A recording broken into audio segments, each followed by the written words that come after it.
Bonjour Najat Vallaud-Belkacem. Bonjour. Ministre de l'Éducation nationale, merci d'être notre invité. On va parler dans quelques instants de cette très importante réforme des collèges que vous présentez aujourd'hui, que vous avez présentée ce matin au Conseil des ministres.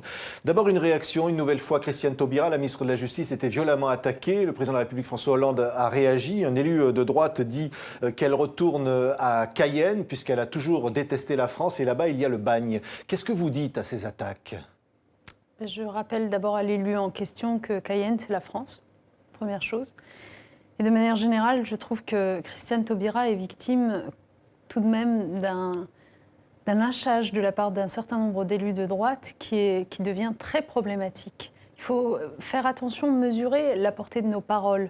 À partir du moment où se banalisent dans les discours politiques ou dans ce qu'écrivent des responsables politiques les propos de haine, il ne faut pas s'étonner ensuite de voir ce qui circule sur les réseaux sociaux avec nos concitoyens qui, en effet, eux-mêmes se laissent aller, oui. tiennent des propos extraordinairement insultants. Là, ce ne sont pas des propos qui viennent du Front National, ce sont des élus de droite républicaine. Oui, c'est bien ce que je dis. Donc, malheureusement, force est de constater qu'à droite, les digues ont sauté et que des propos totalement indignes du débat public, du paysage politique, sont aujourd'hui tenus par des hommes et des femmes de droite qui aspirent à exercer des responsabilités politiques. Oui. J'ai été heureuse ce matin d'entendre le président de la République condamner, dire notre soutien à Christiane Taubira et à mon tour, je veux lui dire évidemment ma plus grande solidarité.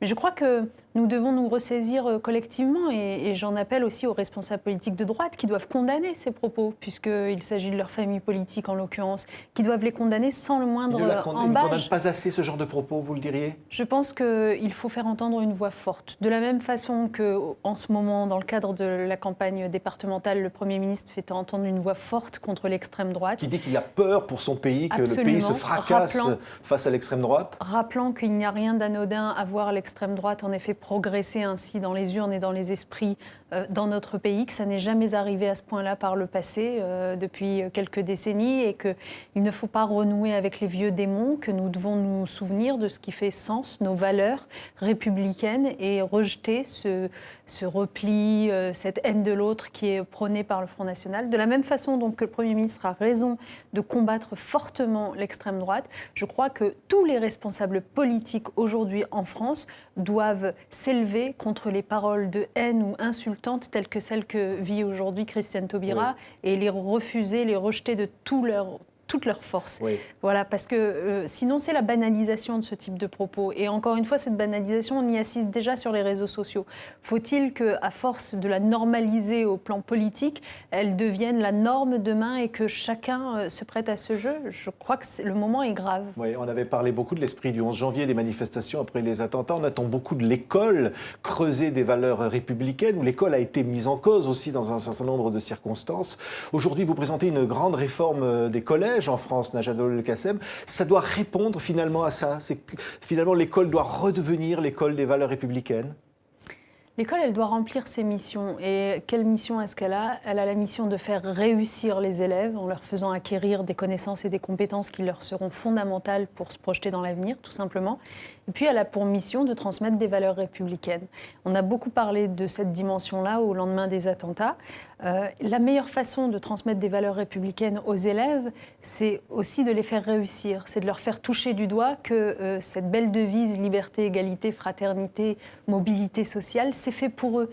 Donc nous devons veiller à ne plus laisser sortir du collège autant de décrocheurs, à ne plus laisser sortir du collège autant d'élèves qui ne sont pas armés pour faire face à la vie. Et à ne pas permettre la ghettoisation aussi des établissements scolaires, des collèges. Et en effet, à lutter contre cette ségrégation sociale qui fait qu'aujourd'hui, sur 5000 collèges publics, pour vous dire les choses clairement, sur 5000 collèges publics, alors qu'on sait qu'il y a à peu près 20% de collégiens qui appartiennent à une catégorie sociale défavorisée, eh bien, 300 collèges vont concentrer plus de la moitié de ces 20% de collégiens défavorisés, ce qui signifie que vous avez une ségrégation, une ghettoisation qui, en effet, rend les principes même de liberté, d'égalité, de fraternité très éthérés aux yeux de beaucoup de collégiens. Et donc, nous devons assurer les mêmes chances de réussite à tous les collégiens. C'est l'objet de la réforme du collège que je présente aujourd'hui, qui a vocation à nous donner les moyens, enfin, de faire mieux apprendre aux élèves.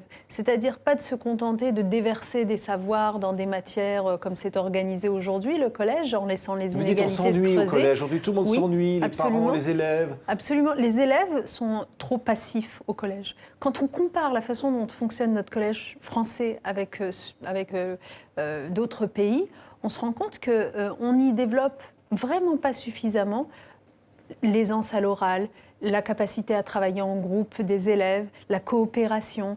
Et donc, il faut, c'est ça l'objet de la réforme, introduire d'autres pratiques pédagogiques qui conduiront les élèves à manier tout ça. C'est pour ça qu'on prévoit que désormais, dans l'emploi du temps de l'élève, dans son agenda, chaque semaine, il aura des heures consacrées à faire du travail en groupe, en travaillant sur plusieurs disciplines, plusieurs matières en même temps pour donner du sens au savoir. Parce qu'un élève qui n'accroche vraiment pas avec les formules mathématiques, il n'accroche pas parce que c'est abstrait.